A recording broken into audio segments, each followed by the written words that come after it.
É com muita alegria que, em nome do Grupo de Assistência Fraterna, nós abrimos mais um estudo dos Atos dos Apóstolos neste final de domingo. Hoje, dia 2 de agosto de 2020. E, nesse momento, eu convido a nossa companheira Mary para fazer a prece de abertura. Jesus amado, Mestre amado, Deus, nosso Pai de poder e bondade, obrigada por essa oportunidade, por estarmos reunidos mais esse domingo, fazendo o estudo, dos apóstolos, pedindo a permissão ao Senhor nesse instante para proteger e iluminar o nosso estudo. Que assim seja. Sim, seja. E agora, nós, como de praxe, transferimos a palavra para o nosso irmão em Cristo, professor Emídio Brasileiro, que é o condutor, é o coordenador dos estudos deste importante livro, Atos dos Apóstolos. Professor Emídio, sua palavra. O senhor precisa, antes de passar a palavra para você, que eu faça a leitura da... Isso. Quem ficou para fazer o estudo? Quem? Eu. Então foi a Mary, que fiquei. Uhum. Então, a Mary continua com a palavra para a leitura. Vou fazer a leitura e o comentário, que eu entendi.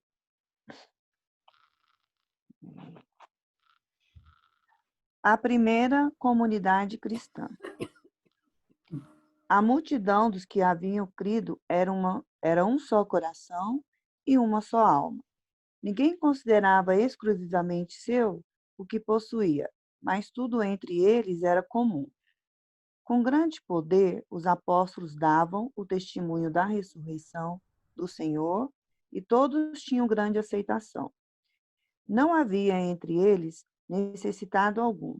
De fato, os que possuíam terrenos ou casas, vendendo-os, traziam os valores das vendas e os depunham aos pés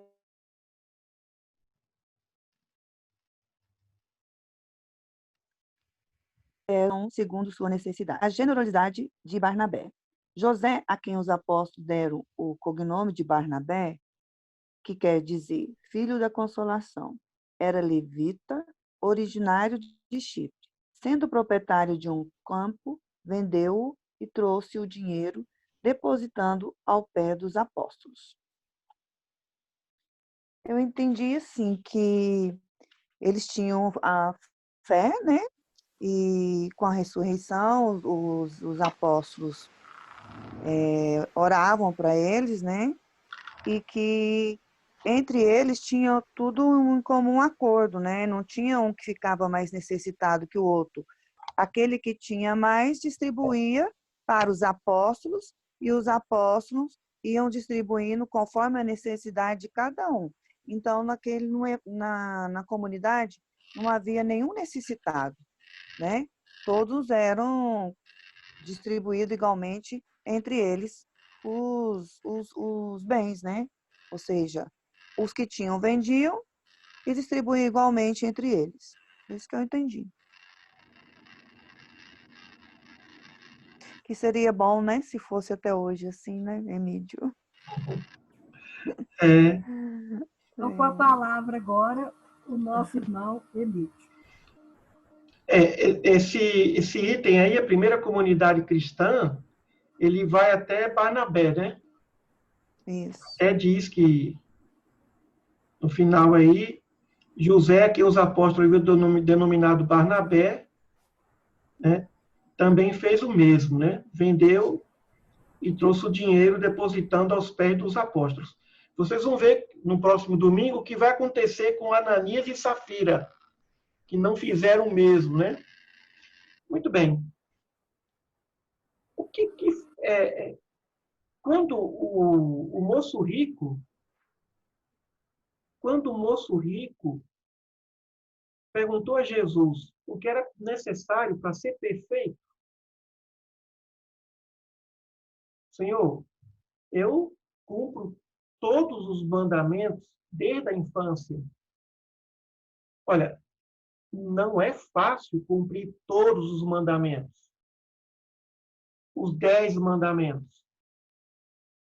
Toda a lei e os profetas. E aquele moço fez aquilo. Fez tudo. Aí Jesus disse, então tá bem. Vai, vende tudo que tens, distribui para os pobres, depois vem e me segue. Aí ele pensou, mas isso é muito duro, isso é muito doído, né? Isso não é fácil. Jesus pregou isso. Essa solidariedade entre os grupos, entre os trabalhos. Quem tiver 2 vestes, passa uma para quem não tem nada, nenhuma. Então, era uma filosofia de Jesus e que muitas vezes se pode interpretar nos dias de hoje como sendo o comunismo. A teoria da libertação da igreja, que foi iniciada na década de 70, os padres que agiam assim, que trabalhavam em comunidade, eram considerados comunistas. E foram perseguidos por isso. Porque realmente o socialismo fala dessa divisão. A doutrina cristã, ela é socialista, mas ela não é comunista. Quando se fala em comunismo e se fala em Karl Marx, Marx pregou uma doutrina para aquela realidade, para aquele momento, quando o trabalhador estava sendo escravizado, ele concebeu a dignidade do trabalhador, do operário. No entanto, o que Jesus nos traz é a solidariedade entre os grupos, entre as pessoas. Agora vejamos. A Mary falou muito bem, que bom que se pudesse, nos dias de hoje, ser também assim. Aquelas pessoas, a maioria daqueles discípulos, conheceu Jesus. A maioria era discípula de Jesus. Eles conheceram Jesus. Eles tinham uma coisa que se chama de entusiasmo pela fé. Entusiasmo pela fé.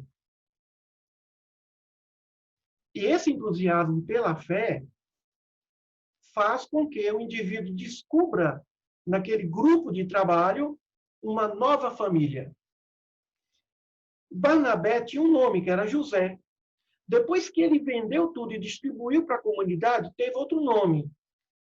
Passou a ser José, que era considerado como um homem bom, que foi quem deu apoio ao apóstolo Paulo no início da sua jornada, da sua missão.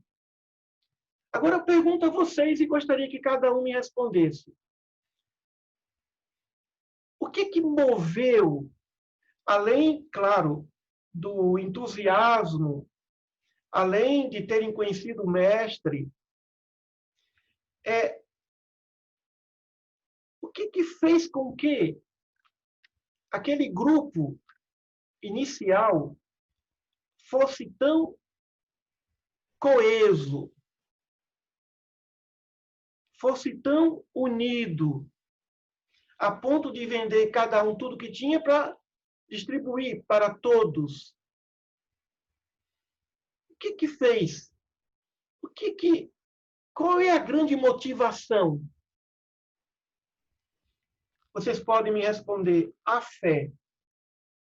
Mas a fé, o indivíduo pode agir de outra maneira? Qual é o sentido desse tipo de atitude? O que faz um grupo fazer isso? Alguém poderia me dizer o que faz alguém fazer isso? Que foi tão difícil para aquele jovem que cumpria todos os mandamentos. Mas isso é muito duro. Isso não é fácil, vender todo o meu patrimônio, distribuir para os pobres e seguir esse homem. O que faz uma pessoa fazer isso? A fé. Não, mas tem gente que tem fé e que não faz isso. Tem gente que tem fé e que não faz isso. Trabalha a sua fé de outra maneira, em outra vertente. A fé não é suficiente para fazer isso. A fé não Mas seria os testemunhos, Olha, Emídio? a fé não é suficiente para fazer isso.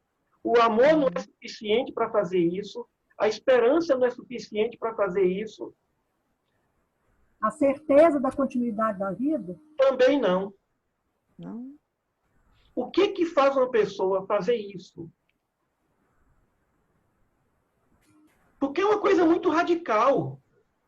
Muito radical. Emílio, nesta minha vida, eu só conheço uma pessoa que fez isso. Assim, que eu convivi. E faz até hoje. E é um grande amigo que eu tenho, e ele realmente, eu nunca fiz essa pergunta para ele, eu quero fazer. Porque tudo que ele tem é compartilhado. Tudo que ele tem é compartilhado. Emídio, seria satisfação Não. de ver o outro bem? Não. É Falando a parecido satisfação. com isso. Parecido com isso. A felicidade de fazer o bem para os outros, talvez? Não Não, sei. isso aí não. Não, né? Também não, porque você já falou Não. a felicidade, não. Todo mundo sabe que existe uma alegria em servir, uma alegria em ajudar. Mas isso não é suficiente para vender tudo e se desfazer de tudo.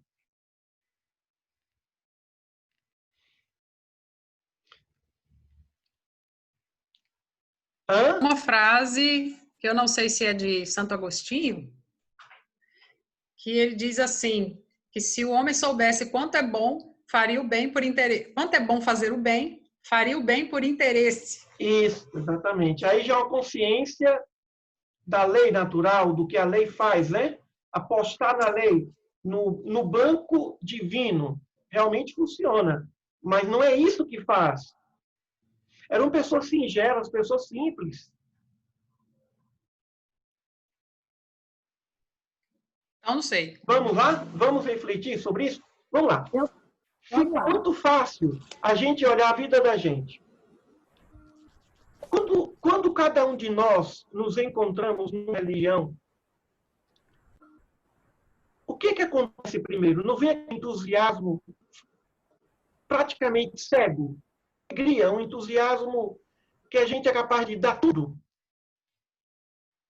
De repente, quando você descobre uma religião, uma fé, e você se envolve, fica mais tempo na igreja, mais tempo no centro, mais tempo no templo do que em casa. Se pudesse, ficaria de segunda ali naquele lugar, morando naquele templo, morando naquela igreja.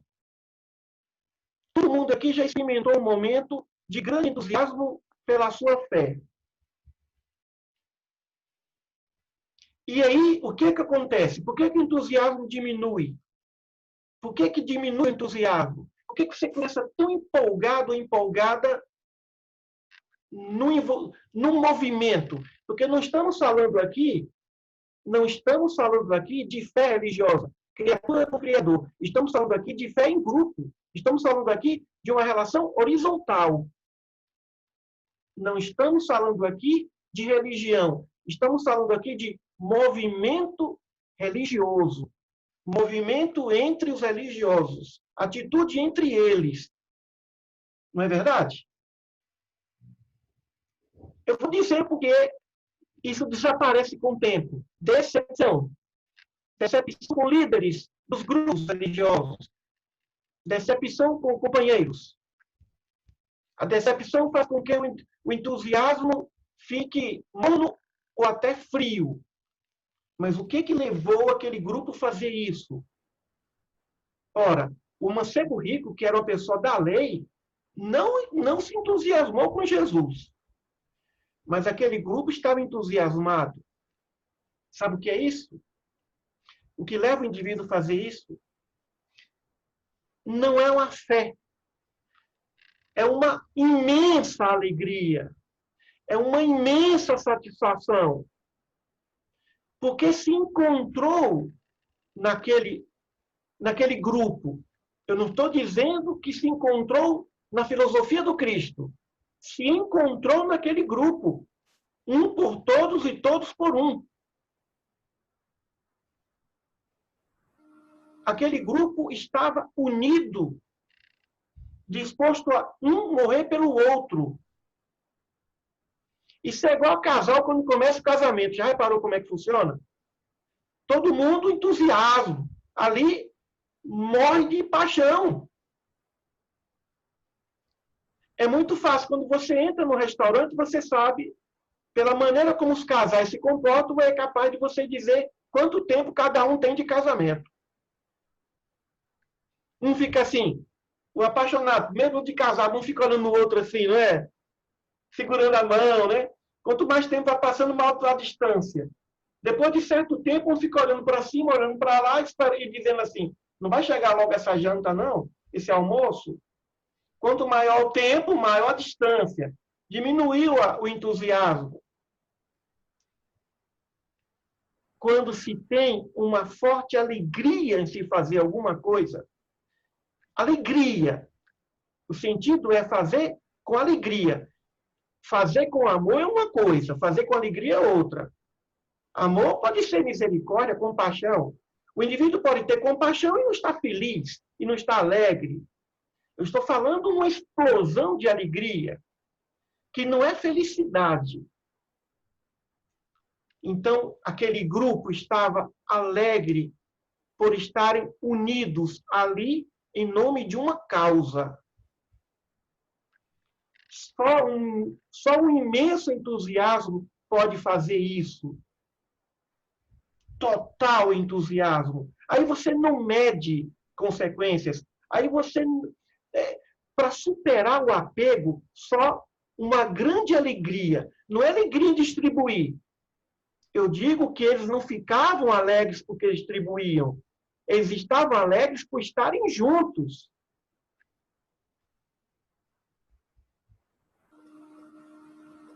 A alegria deles não é porque distribuía para os pobres, não tem nada a ver com isso.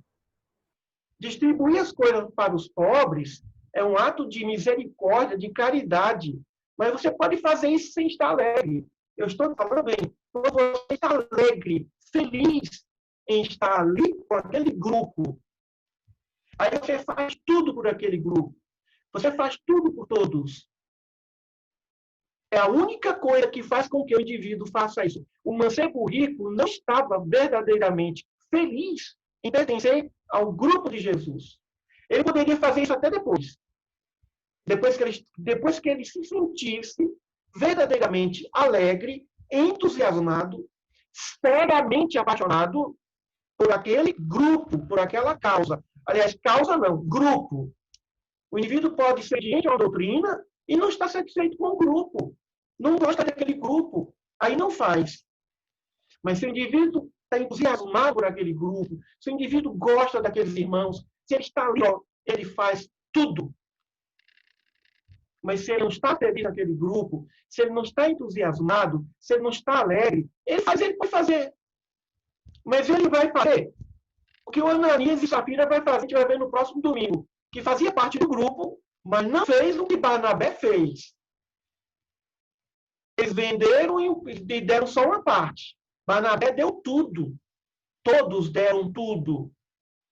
Claro que a influência de Jesus é muito forte. Mas a influência de Jesus não foi suficientemente forte para convencer o moço rico. Então, aquele grupo ali estava realmente coeso. Coeso. Quando você pertence a um grupo em que você está alegre por pertencer nele, aquela equipe, seja na área profissional, seja na área religiosa, seja na área social, você faz de tudo por aquele grupo. Você faz o impossível. O impossível acontece. Quando você não está alegre, quando você não está muito satisfeito, você faz o possível. Você não faz o impossível. Por isso que os gregos diziam que a palavra entusiasmo significa Deus está com você. Você está entusiasmado. Eu me lembro quando eu me envolvia com as coisas na infância e na adolescência. Eu tinha meu querido tio Rafael, que foi o consultor do Centro Espírita lá da cidade de Irará. Ele ficava assim, esperando. O Emílio agora vai morar em Salvador. Será que ele vai continuar tão entusiasmado quanto é? Uma das minhas marcas que eu me lembro, eu sempre fui muito empolgado com o que eu faço. Eu era um coroinha empolgado em ser coroinha. Na hora da consagração da hóstia, eu bati o sino para Irará inteiro ouvir. Mesmo depois que o pai fazia, o menino já estava lá, com franjinha, balançando freneticamente o sino. Eu estava ali feliz. Eu gostava de fazer parte daquele grupo. Gostava do café da manhã do padre, gostava de viajar com o padre nas fazendas. Eu ajudava o padre da missa das 6, 7, 8 e 9. E depois a gente viajava para as fazendas para fazer casamento. Eu era entusiasmado. Aí fui para Salvador. Em Salvador, eu estudava na escola técnica, de manhã e de tarde. Sábado de manhã, à tarde, à noite, domingo de manhã, de tarde, de noite, eu estava lá no Caminho da Redenção. E minha avó dizia, mas esse menino não para, esse menino não para. Eu era entusiasmado com aquela juventude ninarueira. Eu sempre fui empolgado. Eu gosto disso. Não dá para fazer alguma coisa sem isso. E minha mãe dizia, como é que é? Você é muito... Ela tinha um termo lá, querendo dizer assim, é muito... Eu esqueci o termo. Não é apaixonado, não é isso, é outro termo. Não é? Ela usava um termo bem próprio, querendo dizer assim, moderação, querendo equilíbrio. Para quê? Para evitar provavelmente uma decepção. Porque eu estou muito entusiasmada, muito empolgada, quando se decepciona, realmente fica, pode ver, pode esfriar de vez o movimento religioso. Né? Pode esfriar de vez o movimento religioso. Então, o que eu disse é existe uma necessidade entre os grupos dessa alegria cristã. Dessa alegria cristã. Não se pode perder isso por decepção alguma. Não se pode perder isso devido a qualquer decepção. As pessoas que possam nos decepcionar, não podem esfriar a nossa empolgação, a nossa alegria, a nossa paixão. Aqueles discípulos não faziam, estavam apaixonados por Jesus, porque eles estavam apaixonados por eles mesmos. Eles faziam de tudo por eles mesmos. Um gostava de estar ao lado do outro. Um gostava de fazer parte da vida do outro. Aquilo para eles não era peso algum vender tudo que ele adquirir. Aquilo era alegria. Para quem não está entusiasmado, isso é sacrifício. Mas eles não fizeram sacrifício algum. Eles só demonstraram, através de coisas materiais, que para eles eram coisas efêmeras. Efêmeras. Porque mais importante ter a terra do que ter o bem é estar junto com eles. Aí vem a pergunta. Nós fazemos parte de grupos, de famílias. Nós estamos com essa empolgação? Nós estamos com essa alegria? É isso que a gente tem que medir hoje. Eu estou devidamente empolgado? Eu estou devidamente empolgado dentro da comunidade onde eu me encontro? Quando eu cheguei em Goiânia, eu me apaixonei tanto por Goiânia que meu primeiro livro eu dediquei a Goiânia. Eu tenho 58 anos, eu não me lembro, eu nunca perdi isso. Não dá para viver sem isso. Emílio, a empolgação que eu tive em escrever Tratado dos Evangelhos, toda semana produzindo um texto, trabalhando de manhã, à tarde e à noite. Onde é que encontrava tempo para fazer aquilo? Trabalhando de manhã, de tarde e de noite. 60 horas semanais em 5 faculdades. Onde é que cada uma com suas exigências. Onde é que eu encontrei tempo para fazer um trabalho daquele? Se não foi uma imensa alegria, imensa, eu não fiz sacrifício para fazer aquilo. Foi a alegria que me fez aquilo. Foi entusiasmo, empolgação. Se não existia essa alegria, se não existia essa paixão, não existia essa satisfação, não vai fazer o impossível. Porque o mancebo, para ser perfeito, o que Jesus quis dizer para ele? Vá vender tudo o que tem, dá para os pobres e vem, segue. Ou seja, ele fazer isso, ele tinha que estar empolgado com aquele grupo. Ele não estava empolgado com aquele grupo. Não foi falta de fé. De fé daquele rapaz, não. Não foi falta de fé, foi falta de empolgação, foi falta de alegria, foi falta de paixão. Ele não estava enturmado com aquele grupo, com aquele colegiado. Professor Emídio, gostaria de fazer uma pergunta, desculpe interromper. Não. Sou a Eva Maria, é que eu vi você falando assim, que a pessoa... tudo isso é a respeito de motivação, entusiasmo, gostar do que faz. E você falou aqui que as mães diziam, eu perdi isso aqui, quando a sua mãe dizia para você, aí falhou aqui a transmissão aqui, ficou meio falhada, e eu queria que você falasse isso, o que a sua mãe dizia. Eu não me lembro do termo que ela usava, mas eu me lembro muito bem de uma conversa que meu pai tinha com a minha mãe. Esse menino só quer saber de ficar na igreja. Porque eu era coroinha da missa das 6, das 7, das 8, das 9. E depois eu passava o resto do domingo com o padre viajando, visitando as fazendas. Empolgado. E chegou um momento que eu disse para o padre, eu quero ser padre também. Foi aí que o padre mudou minha cabeça. Eu não fui porque padre, isso é muito importante. Porque eu não fui padre porque o meu padre não quis que eu fosse padre. Aí eu entrei pelo espiritismo, né? Com 10, 11 anos, né? E com a mesma empolgação. A empolgação era a mesma. E eu era o mais empolgado do grupo. Eu era o mais empolgado, o mais entusiasmado. Aquele que estava disposto a tudo. E aí todo mundo ficava preocupado. Será que o Emídio, quando for a Salvador, daquela vida, será que ele vai continuar com esse entusiasmo? É o entusiasmo inicial que fala o Evangelho dos Talentos. Aquele que começa muito bem, cheio, é o que se chama de fogo de palha, né? Começa com tudo, depois esfria, depois para. Mas a motivação é isso, é uma coisa que vem de dentro para fora. Ninguém motiva ninguém. Você descobre essa motivação, que é uma força interior. Você se automotiva. E é isso que você sempre teve, isso, né? Mas essa automotivação só existe se existir um estímulo externo. Então, Tá certo.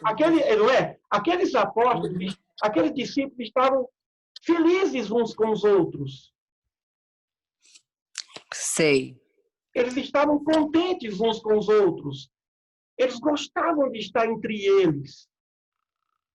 Os que não gostavam, embora estivessem ali, não fizeram como Barnabé. Teve gente que vendeu tudo, a metade ficou para si e outra metade distribuiu. E Pedro percebeu isso. Então, eles não estavam totalmente encaixados. Eles não estavam totalmente envolvidos. Sei, entendo. Percebeu? Então, essa motivação tem que vir de outro jeito. Por exemplo, eu trabalhei na Embratel e tinha lá um chefe. Eu tinha um chefe que eu fazia de tudo por esse chefe. Eu não trabalhava para a Embratel. Eu trabalhava para o Renato. Para o Renato. E pelo Renato eu daria a minha vida. Eu não. Todo o grupo. O grupo amava. O grupo se sentia feliz com aquele chefe. O Renato... Isso, acolhido, né? Acolhido, respeitado. O Renato, a gente queria proteger o Renato de todo jeito.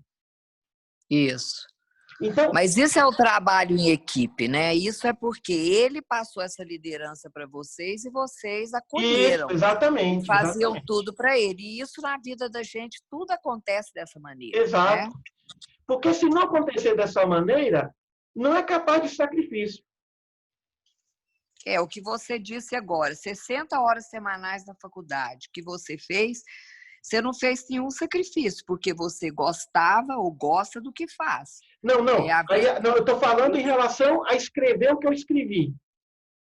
Tá bom, eu entendo. Né? A empolgação de ter que arrumar tempo para produzir um artigo por semana, mesmo sem ter o tempo físico. Eu não fiz sacrifício porque eu estava altamente empolgado. Eu estava altamente entusiasmado. Entusiasmado. Disposto a dar vida por aquilo. Isso é que é motivação. Uma vez ela falou, professor, quando é que a gente se sente realmente motivado? Quando você está disposto a dar sua vida por isso. Se não estiver disposto a dar vida por isso, não está entusiasmado. Isso é a motivação, a verdadeira motivação. É a verdadeira motivação. Ninguém motivação. motiva ninguém. Né? A motivação vem alguma coisa pelos meios externos, como você disse, porque são estímulos que as pessoas colocam nos outros. Mas se você não tiver aquela coisa íntima, você não se sente motivado. Aí você recebe os estímulos e você vai correndo atrás. Porque não é o grupo. É, verdade. É porque não é o grupo. É porque não é. Eu descobri o segredo da minha motivação. Não é isso? Essa automotivação é que vem por dentro. Demorou, mas eu acho que eu descobri a minha particular. Isso é muito bacana. Se chama disciplina. Tudo aquilo que eu faço de maneira disciplinada, e aí no meio dessa disciplina a coisa começa a fluir, aí eu fico motivada. Aí quanto mais eu faço, quanto mais disciplinado, mais a coisa vai entrando no eixo, mais motivado eu fico. Então, se eu percebo que funciona, aí eu fico motivada. Mas vem da disciplina. Mas eu preciso da disciplina, da coisa do horário, da coisa certa. A rotina é muito bom, né? A gente gosta de rotina, né? E a rotina ajuda a gente a ser disciplinado e a se automotivar, né? Olha, nesse semestre eu vou pegar uma turma que está no 9º período. Eu peguei essa turma no 2º período. E eu pedi para a coordenadora para eu pegar essa turma no 9º período, foi uma promessa que eu fiz a ele. A Marizê é testemunha da minha alegria. Hoje eu já liguei para o representante da turma. E eu brinco e falo que o mais burro dessa turma é piloto de avião. Né? Então, eu vou dar aulas para essa turma na sexta-feira à noite, para o grupo. Eu vou dar aula para essa turma na sexta-feira à noite. Eu vou dar aula para 5 turmas só. O restante do tempo são outras atividades. 5 turmas. Acho muito 5 turmas, não é pouco, não. Não, mas 5 turmas é pouco, é pouco. Então, vejam, quando chegar na segunda, eu vou ficar esperando a sexta à noite. Eu vou ficar esperando a sexta. Hoje o representante falou, professor Emílio, quando o pessoal soube, o pessoal ficou entusiasmado, cada um comemorou do seu jeito. Eu falei, eu também. Nessa faculdade que eu trabalhei com essa turma, é proibido fazer festa dentro de sala de aula, levar salgadinho, suco, refrigerante.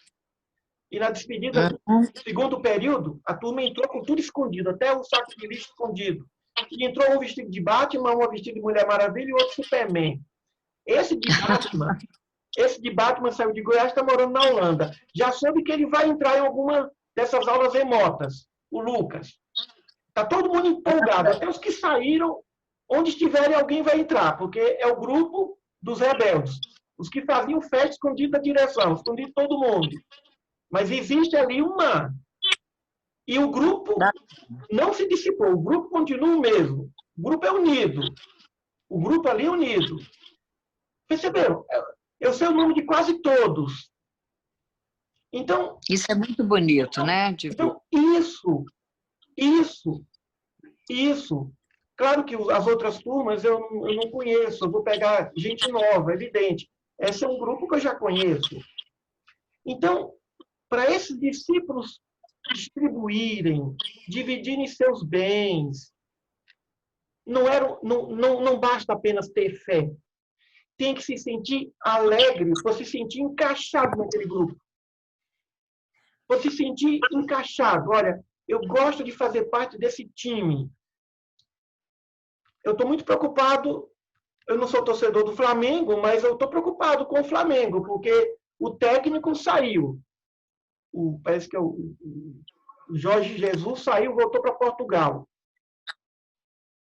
Toda vez que entrava um atleta em campo, ele dava 2 beijinhos no atleta. Tratava o atleta como se fosse filho. Maior carinho. O Flamengo não tem grandes estrelas, mas ganhou todas. Ganhou tudo com aquele técnico. Então, aqueles jogadores não jogavam só pelo dinheiro, jogavam por ele. Quando um técnico desperta isso, ali todo mundo está disposto a dar a vida. E jogador de futebol, quando quer dar a vida, ganha. Ganha tudo. Então, essa é a questão. Essa é a questão. Nós pertencemos a grupos.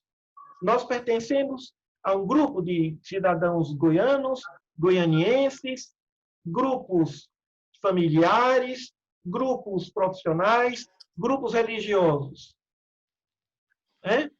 Grupos religiosos. Como é que está esse entusiasmo? Como é que está essa motivação? Como é que está isso?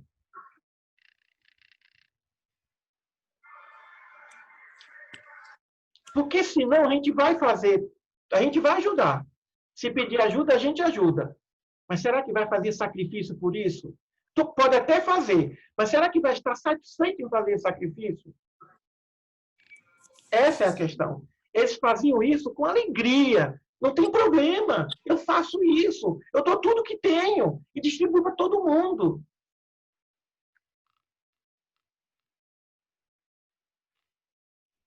Esse é o grande ensinamento. E Barnabé fez isso.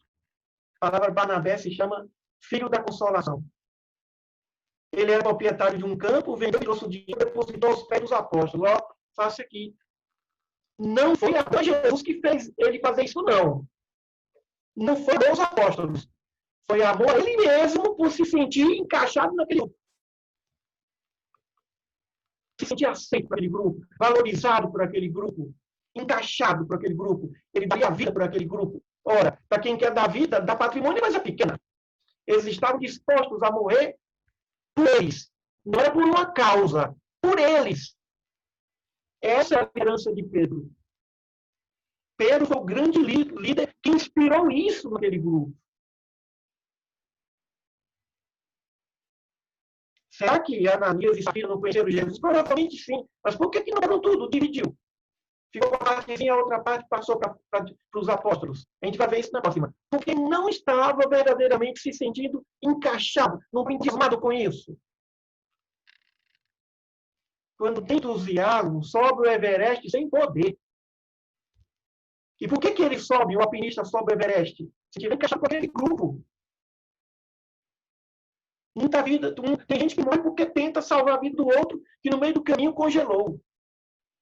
Se nós fizermos um balanço, hoje, com a idade que temos, nós vamos descobrir que temos pouca motivação para as coisas. As pessoas não são definitivamente motivadas entre si. Quer ver uma coisa? O movimento religioso no interior e o movimento religioso na capital. No interior, quem já participou sabe que é bem diferente. O sentido de fraternidade é muito sério, muito profundo. Perceberam? Você trabalhou em movimento religioso laudelino no interior? Não estou indo. Começou, né? Começou a dar problema na voz. Professor, talvez porque as pessoas são mais simples no interior, né? Elas almejam menos coisas que as pessoas da capital e parece que as pessoas se doam mais, né? É verdade. Comunidades menores. Existe mais união, né? Existe mais união, comunidades menores. Por isso que Kardec era sempre a favor de núcleos religiosos pequenos, não grandes grupos. Uhum. Eu não estou ouvindo a Laudelina. Olha o microfone. Eu vou fechar o meu aqui para não dar interferência. O microfone da Laudelina está... Não, agora consegui abrir o microfone agora. Emílio, é o seguinte, eu acho que toda comunidade menor, a integração, né, faz com que eles fiquem mais unidos, sem dúvida nenhuma. Eu e a Eva moramos no mesmo condomínio. Apesar de estarmos mais assim, as casas serem mais distantes uma da outra, você percebe que há aquele sentido de união. Né? Por quê? Porque, não sei se vocês se lembram, a Cristiane deve lembrar, que morava em Goiânia quando menina, aqueles vizinhos de rua. Né? Eu cresci ali na 19. Então, toda aquela comunidade da 19, da 18, da 14, ali ao redor do liceu, nós éramos praticamente a mesma família. Irmãos. A mesma coisa a Eva, que morava no setor sul, ali no 83, tinha todos as ruas adjacentes e se tornaram e são amigos até hoje. Então, eu acho que isso entusiasma, essa questão a união das pessoas, né? Isso realmente gera um entusiasmo, sim. É verdade. Na 83, a gente descia na 94, na 95, ali a rua do Hospital Santa Helena, e já estava na rua 20, que era em frente à Catedral, e ali já estava aquelas ruas todas. Goiânia era muito pequeno naquela época. E as colegas eram todas do mesmo lugar, ou era o Instituto Maria Auxiliadora, ou era o Instituto Assunção, ou era o Educandário Goiás, e a gente se encontrava e eram comunidades pequenas. Goiânia tinha 250 mil habitantes, então era muito, muito bacana essa união. E hoje a gente mora num condomínio que tem mais ou menos essa quantidade de pessoas e a gente se sente em casa, né? E tentamos ajudar os grupos a serem assim coesos, unânimes e buscando a paz, buscando a solidariedade, a harmonia entre todos, né? Eu achei que essa palestra hoje do professor Emídio parece que veio a calhar aqui para nós, para a nossa comunidade. Nossa Senhora, parece que encaixou assim para nós. E nós, um brief falando aí sobre motivação e sobre entusiasmo, é o que a gente precisa passar aqui, o que a gente precisa conviver aqui e motivar as pessoas que estão aqui conosco. Não é motivar, que as pessoas se sintam motivadas, porque ninguém motiva ninguém, a não ser a pessoa mesma. Ela se automotiva, ela busca alguma coisa para ela se agarrar, mas o que a gente pode dar são estímulos. São assim, tipo choquinhos assim que você vai dando para as pessoas para elas se motivarem, né? Igual tem gente que fala assim: "Ah, meu chefe não me motiva, por isso que eu ganho pouco, porque ele não..." Ninguém motiva ninguém. A gente se automotiva, né? E eu estou achando assim maravilhoso o que ele está falando, porque parece que coube para nós aqui no condomínio, né, Laudelina? Desculpa aí a Melody, as meninas aí, mas encaixou como uma luva. Encaixou, por isso que eu falo, nada é por acaso, gente, nada é por acaso, né? Então, um domingo às 7 da noite, nós escutando isso aqui, é maravilhoso. Mas deixa eu fechar meu microfone, que eu estou falando demais. Não, a sua participação está ótima. Perceberam? Obrigada, professor. Perceberam? Percebemos. Ou seja, nós temos que amar Goiânia, nós temos que amar o nosso prédio, gostar. Se não existir essa alegria, o termo é alegria, entusiasmo mesmo, em fazermos parte daquele grupo, qualquer coisa vai ser sacrifício, inclusive suportar o grupo. Suportar o grupo. O funcionário não tem que trabalhar para a empresa. Ele tem que trabalhar para o seu chefe. Se ele não estiver animado com o seu chefe, a empresa, acabou. Se não houver esse entusiasmo, não funciona. Ele vai bater o ponto e esperar a hora de sair. Ou então ele vai viver esperando a hora de se aposentar. Mas ele não está encaixado. Então, não estamos falando aqui de encaixe com profissão, de encaixe com religião. Estamos falando aqui de encaixe com grupo. Um grupo. O mancebo rico viu em Jesus a grande autoridade, mas não se encaixou com aquele grupo. Por isso que ele não foi lá vender o que para pobres. E a gente interpreta isso do seguinte modo. a gente interpreta assim: ah, ele era apegado às coisas materiais. Não, ele não estava animado em fazer parte daquele grupo. Mesmo a presença de Jesus. Mas Pedro estava ali. Viajavam com seus bens. Olha que dia. De fato, os que possuíam terrenos ou casas vendiam os das vendas e depois aos pés dos apóstolos. Eles administravam. Mas com alegria. Aquilo não era sofrimento. Aquilo não é renúncia. Aquilo não era renúncia. Uma pessoa entusiasmada não é de sacrifícios. Nem considera o sacrifício como tal. Nem considera o sacrifício como tal. Não é sacrifício. Isso é satisfação infinita. Então, para entender por que eles faziam isso, só esse tipo de pensamento. Só esse tipo de pensamento. Porque senão a gente não encontra a resposta para isso. Isso é o máximo do desapego. Para o indivíduo se desapegar disso. Você pode fazer isso pelo dever? Pode, a consciência manda que você faz. Mas eu não estou falando disso. De fazer porque a consciência manda, de fazer porque a religião manda. Não. Não é isso. É de fazer porque o seu coração está mandando, porque você gosta desse grupo. Não tem gente que vende tudo, dá para a igreja, vende tudo e dá para a igreja. Porque ali se sente acolhido, ali venceu o vício, ali a vida voltou. Mas não é só isso. Ali se sente valorizado e acolhido. Ali ele se sente importante. Mas tem gente que não faz. Tudo bem, é porque não está encaixado. É porque não está encaixado.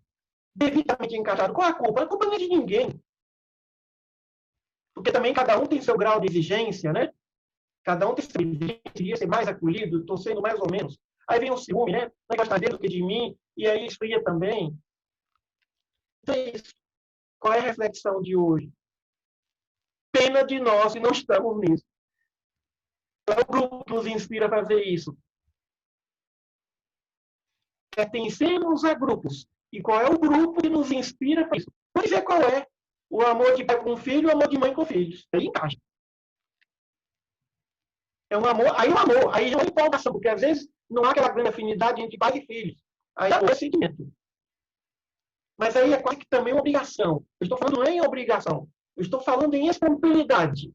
Fazer porque eu tenho vontade de fazer. Fazer porque eu tenho alegria de fazer. Fazer porque eu quero fazer. Ninguém me obrigou a fazer. Esse tipo de reflexão nos leva a uma tristeza, viu, Eva? Isso nos leva a uma tristeza. Quando nós não estamos empolgados com nada. É verdade. Não é? Quando nós descobrimos que não estamos empolgados com nada nem com ninguém. Mas aí Deus é sábio e manda os netos, né, doutora Laudelina? Aí os netos, eu já tenho 3, a Laudelina tem 12. Eu tenho 3. Mas é maravilhoso. Então, os netos, porque o filho, depois que pisa no coração, aí vem os netos, e aí a gente faz tudo pelos netos. Aí se mata pelos netos. Mas a vida inteira eu ouvi minha avó dizer se mata com alegria. Bemba, não é se mata pelo cumprimento de dever. Com alegria. Com total empolgação. Eu digo sempre que ser avó é chantagem emocional de Deus, né? Quando você acha que está na hora de partir, aí vem aquele neto, aquela neta e acaba com você. E aí pronto, vamos fazer check-up, vamos fazer revisão, não posso morrer agora, tem meu netinho, tem minha netinha. Talvez seja o grupo que entusiasma aqui os vovôs e as vovós. O grupo dos netos. Laudelina, seu microfone voltou a pifar. Não, com 12 netos, é muita empolgação com 12 netos, né? Não é? Não vou morrer com 12 netos agora, não. Não pode. Bom, é isso aí. Não é? Eu queria falar mais sobre Barnabé, mas o nosso tempo já foi. E eu agradeço muito. É um momento para nós nos empolgarmos. É um momento para nós fazermos o melhor. Às vezes, gente, não precisa buscar o grupo, mas você pode se empolgar com alguém, você pode se empolgar com as pessoas. Eu estou empolgado com o Papa Francisco. Meu Deus do céu, o ano que vem eu vou no Vaticano. Lá vou eu. Né? Vamos lá, dar uma entrevista na Rádio do Vaticano lá com o Silvonei e José, vamos tentar ver. Então, ou seja... Emílio, eu não consigo empolgar com aquela multidão de pessoas ali, não consigo. Qual multidão? Qual multidão? Aquele comércio que fica na porta das igrejas, eu não consigo ter afinidade ali no Vaticano, não consigo. É uma questão minha. Por mais que eu tenha admiração e entusiasmo pelo Papa Francisco, É o Papa Francisco. A forma daquilo ali, aquele comércio ao redor daquela praça, aquilo me desestimula, entendeu? Assim, isso reflete a questão que você acabou de discorrer. Eu observo as pessoas, a fé e a empolgação de outras pessoas que aceitam aquilo, né? Então, o que eu faço? Por exemplo, eu viajei a última vez agora com duas amigas que são, né, extremamente católicas, né? Então, eu estive com elas lá dentro, tudo, nós íamos sermos recebidos por ele, depois não teve, ele cancelou tudo. Aí nós ficamos do lado de fora, na praça mesmo. E aí começou aquela balbúrdia ali, né? E para não emitir pensamentos contrários à fé daquelas pessoas, eu disse a elas, vou esperar vocês lá por onde nós entramos. Aí afastei da praça e fiquei bem distante, rezando para o Papa Francisco, por todos os meus familiares, mais longe daquela balbúrdia. Entendeu? Eu acho que tudo é questão de empolgação, né? Mas veja bem, uma coisa é estar empolgado com o Papa, outra coisa é estar empolgado com todos que cercam o Papa, né? Eu falei com ele. Aí tá certo. Agora, é muito diferente, Emílio, de você ir em Assis. É muito diferente você chegar, apesar de todo aquele aparato de comércio também, a vibração de Assis é algo, eu não sei se a Cristiane já esteve lá, a Eva também já deve ter, né, já ter ido em Assis. Naquela colina da Clara, eu não parava de chorar. Entendeu? Mesmo estando cercada de pessoas. E olha que eu já fui lá, porque é a terceira vez. E todas as vezes que eu vou em Assis, eu me emociono muito pelo magnetismo do lugar. É a minha empolgação. Claudelina, eu não conheço Assis, mas eu senti isso que você sentiu em Fátima, em Portugal.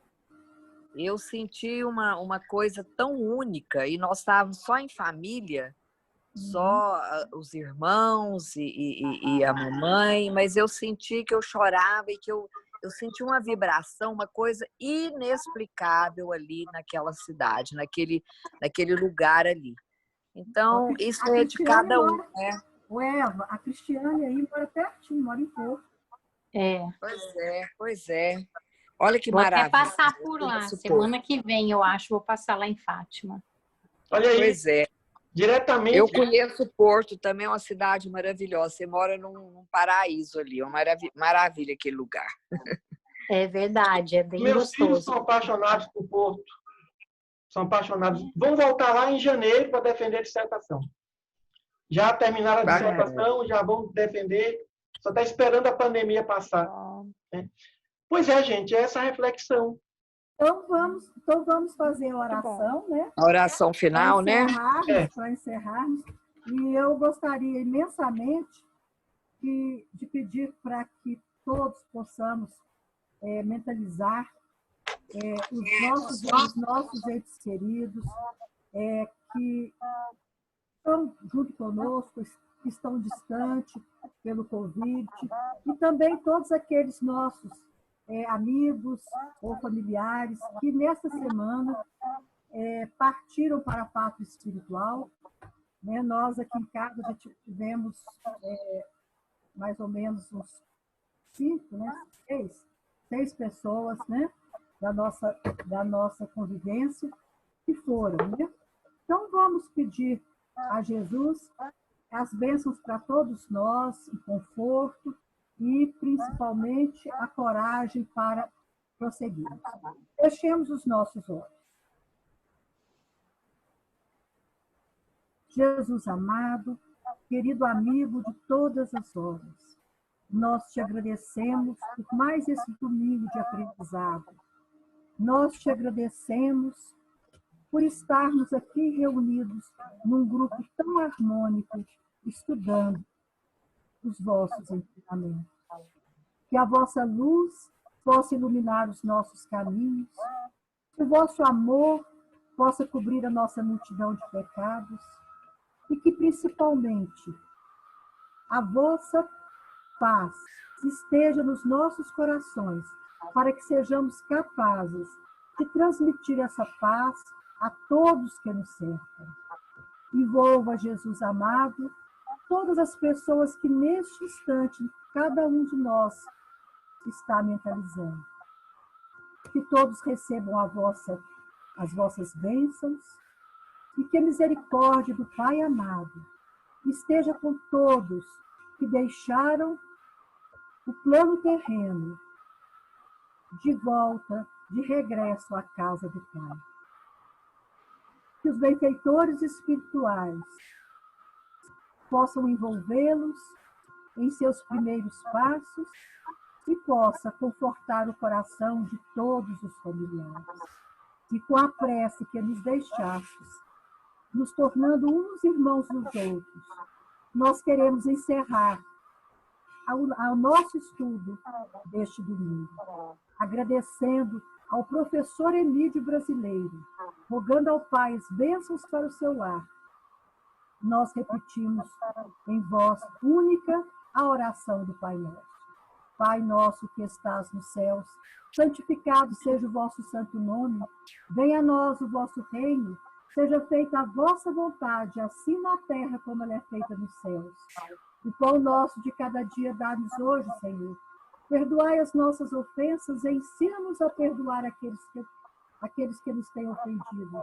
Mas não os deixeis cairmos em tentação e livrai-nos de todos os males, da prática de todo e qualquer mal, porque só vosso é o reino, o poder e a glória para todos sempre. Sê conosco, Senhor, hoje, agora, amanhã e sempre. Que assim seja. Assim seja. Muito obrigada, Emílio, Marisley, Mary, Evinha. Muito obrigada. Muito obrigada, Gratidão, viu, professor Emílio? E a próxima, quem vai fazer a leitura e o estudo da próxima, pode ser a Eva? Pode ser. Olha, aí no condomínio tem uma pessoa que eu quero que vocês mandem um beijo para ele que eu mandei, o Fernando. Pode deixar que nós vamos mandar, eu e a Evinha. Fala com o Fernando que eu gostaria dele algum desses domingos aqui. Tá bom, eu vou convidar. Cuidem do Fernando. Tá bom, vou falar com ele que você está convidando, tá bom? Então, tá, Ok, mandem Emílio, escrito aqui, próxima, viu, né? capítulo. eu passo Tá para bom. você. Então tá. Tá bem. Então tá, Obrigada. tchau, obrigada. Tchau, gente. Boa Muito noite. obrigada. Cuidem. Tchau. Boa semana. Boa Obrigado. Semana e se tchau. cuidem, usem máscaras, nada de aglomerações. Tchau.